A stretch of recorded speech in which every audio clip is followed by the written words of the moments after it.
President Vladimir Putin on Thursday for peace talks. Mr. Zelensky, well, we're not sure if he'll do it. President Trump expressing doubt that he might be willing to make a deal. In fact, Zelensky says he's optimistic about the proposed talks, but he wants a ceasefire to begin before the talks can start.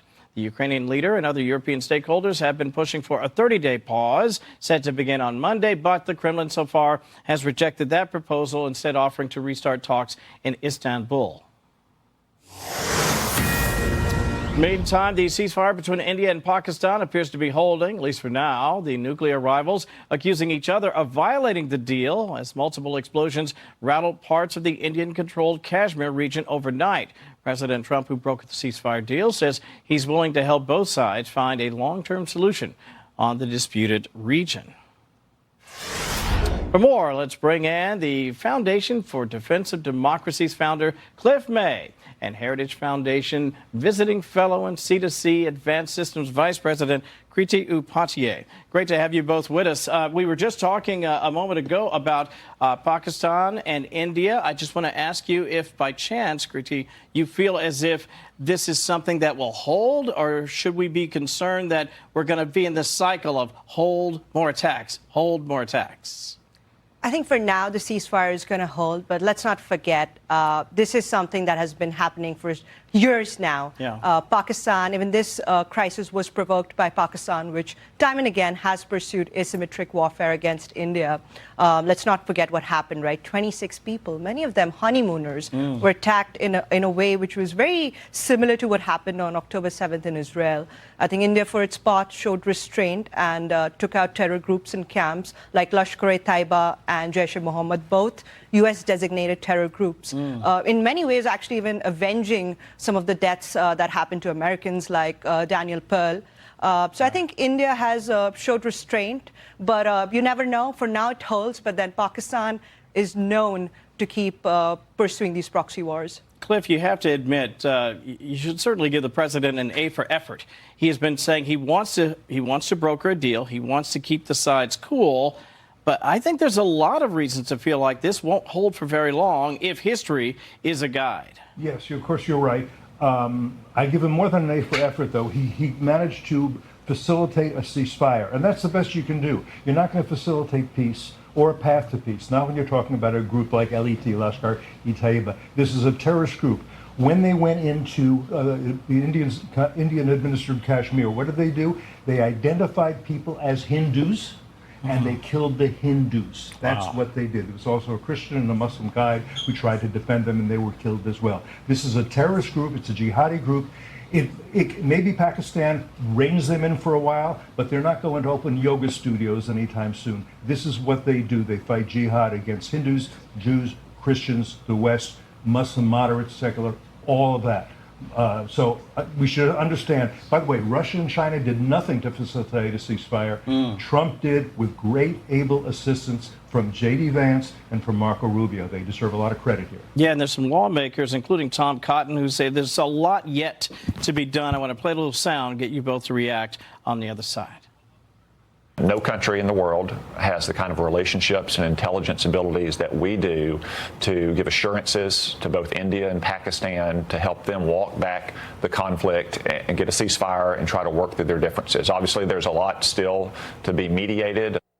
Still a lot to be mediated, and yet there seems to be some, I don't want to call it a Pollyannish view, but I do think there are some people who feel like on Capitol Hill that maybe this is a first in many small steps. Absolutely. I think, Vice President J.D. Vance, President Trump, and Secretary Marco Rubio have played a great role. Not necessarily as mediators, but as good partners to India. India stood firm, and U.S. stood with it. End of the day, this is not just India's fight. Right. This is the U.S. fight. This is the world's fight. And I think Indians are also very thankful to President Trump and this administration because, for cutting down funding to Pakistan. End of the day, it all goes back to the funding. Let's not forget, 2018, one of the first things that President Trump did was cut all funding, military funding to Pakistan. That's right. As recently as February, he cut down $800 million to Pakistan. And, got done with those 39 USAID programs. So I think for all of those things, India is really thankful, and that's perhaps the best thing that U.S. can do right now for India. Let me keep it moving. I know we're going to talk a bit about Russia and Ukraine, but I want to make sure I get this in first. High stakes trip for the president coming up, Cliff, to the Middle East. What, if anything, should we or could we expect to happen this week? Well, there may be some improvements in relations with Saudi Arabia. There may be a deal there that the president sees. I think he's still focusing very much, as is Stephen Witkoff, his envoy, on Iran. There were talks, I think, today in Oman. Here's the thing that the president has been very clear, J.D. Vance has been clear, Tom Cotton has been clear, Marco Rubio, Witkoff. The red line for the U.S. is there must be the dismantlement of Iran's nuclear weapons programs. This is a regime, as the president has said, that has for almost 50 years chanted death to America. They can't have the most deadly weapons. That means no enrichment, zero enrichment. That means no reprocessing. It means dismantlement. And they shouldn't back off from that. The good thing about Witkoff, he is not a diplomat. He doesn't have to say, oh, I got a deal. I got a deal. He can go back to the president and say, you know what? These guys won't move an inch. They don't seem to understand. We've tried diplomacy in every way. We've reached out to them. We've offered a lot of carrots. But at the end of the day, we know what we want. We want this regime not to become nuclear armed. And by the way, it would be a nuclear armed regime in an alliance, in an axis with nuclear armed Moscow, nuclear armed communist China, and Pyongyang, North Korea, which is also nuclear armed because of failed diplomacy over many years. Right, and that would be devastating, obviously, and not just for the world, but frankly devastating for the people in Iran, because I don't believe for a second that that would be allowed to stand. Kriti, in the time we have left, you can weigh in on that, or if you'd prefer, Russia-Ukraine, more talks, perhaps this week. What do you make of that possibility? Well, let's see. I think it's good that finally the West is coming together and we're trying to maintain some pressure on Russia. But we'll see what's going to happen on Iran.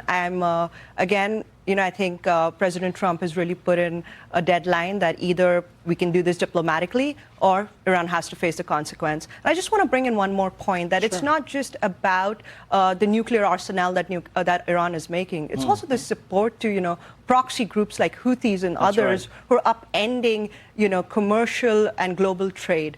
So I'm really looking forward to this trip. I think President Trump is going to use his classic peace through strength and while bringing stability in this very unstable region. Cliff, wrap us up. 15 seconds. Here's the good news. In Kiev the other day, what we had was the leaders of France, of Britain, of Poland, of the Baltic nations. They also were on the phone with Trump. They were all saying the same thing to Putin. We want to see a ceasefire. We want to see an end to the killing. It is Putin who has been refusing to do that, always saying, no, there's something else.